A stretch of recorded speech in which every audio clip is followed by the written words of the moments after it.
Hello guys! Welcome back sa aking YouTube channel. Welcome to my vlog. Yan, nandito na naman po yung Batangganyang kusinera.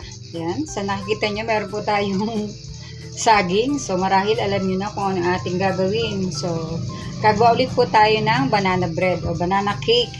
Yan, sa nakikita nyo, meron po tayong 4 na pirasong saging. So, overripe. So, mas maganda po yung overripe. So, yan. Mash lang natin. Medyo meron na po akong nagawa nito. So, this time, ang gagamitin po natin ay air fryer. Dati ang ginamit ko ay steamer. So, in-steam ko lang po. So, i-try po natin sa air fryer lutuin.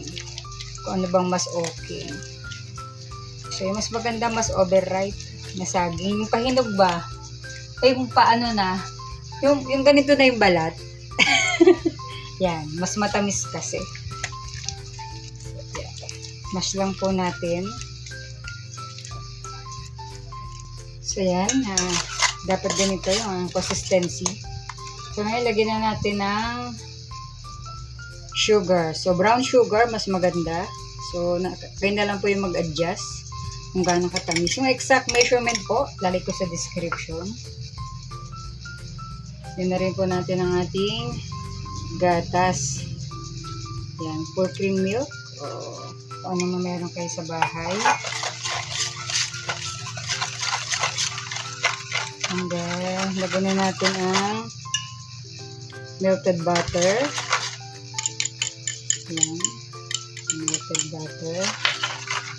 And then, 1 egg. Just drop 1 egg. Yan. Cooking oil. So, ginamit ko po ay canola oil. Kung wala po kayo, so ano na lang po available nyo sa bahay. So, lagyan din po natin ng vanilla para mabango. So, yan. And then, mix.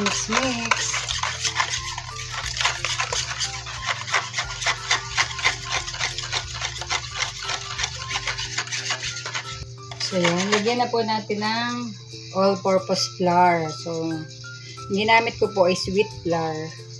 So, kung ano pong available po ulit sa inyo, yan, all-purpose flour.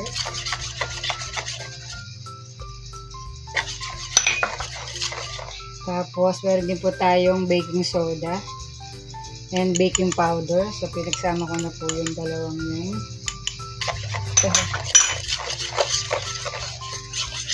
Then, mix. Yung sa ma-dissolve ang ating harina. So, yung tinikman ko po ay, sa akin ay okay na yung tamis. So, sabi ko nga, nasa sa inyo po kung gaano yung tamis na gusto niyo. So, lalagyan natin siya ng chocolate chips. So, yan. Nips. So, alam niyo na kung ano to.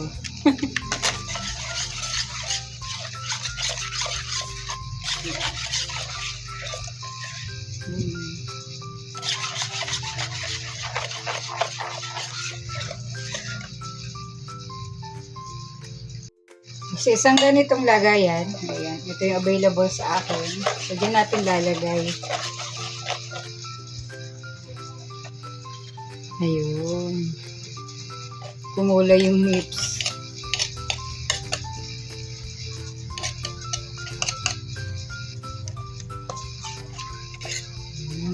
So, isang ganito lang pala siya. Kapag siya na.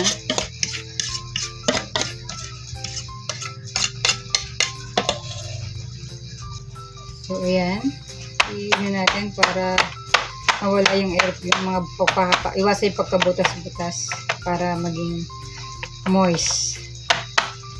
Ayan. So, to top it all, lagyan natin siya ng mga chocolate chips sa ibabaw. So, bahala na po kayo kung anong gusto nyo ilagay. Pwede maglagay din kayo ng banana, kung ano man.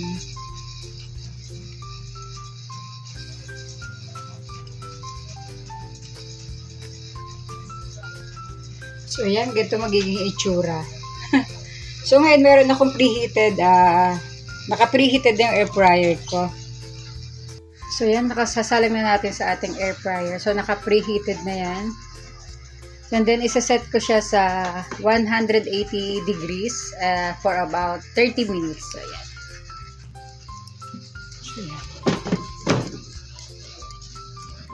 So yan, after 30 minutes, try natin kung itsura na ng ating... Wow, ang ganda. So, huwag natin kung okay na siya. Oh. Lahat ng sumasama. Ayan, parang okay na siya. Diba? Ang ganda ng kulay. So, ito na po yung ating banana bread o banana cake. Diba? Ang ganda ng pagkakaluto. Using air fryer po yan. So, cool down po muna natin to for about 20 to 30 minutes bago natin siya i-cut. So, diba? Pantay na pantay pagkakaluto. So, guys, eto na, oh. Uy, ang ganda ng pagkakaluto. Ayan. So, ating try hiwain. So, ayan, try natin hiwain.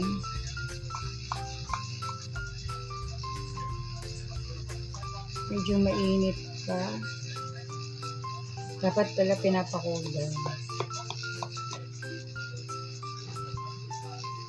Kaya hindi na masyadong mabuo.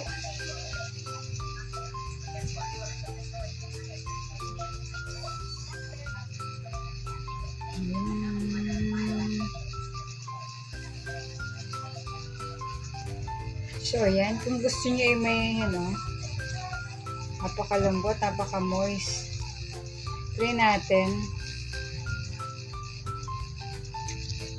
May crunchy.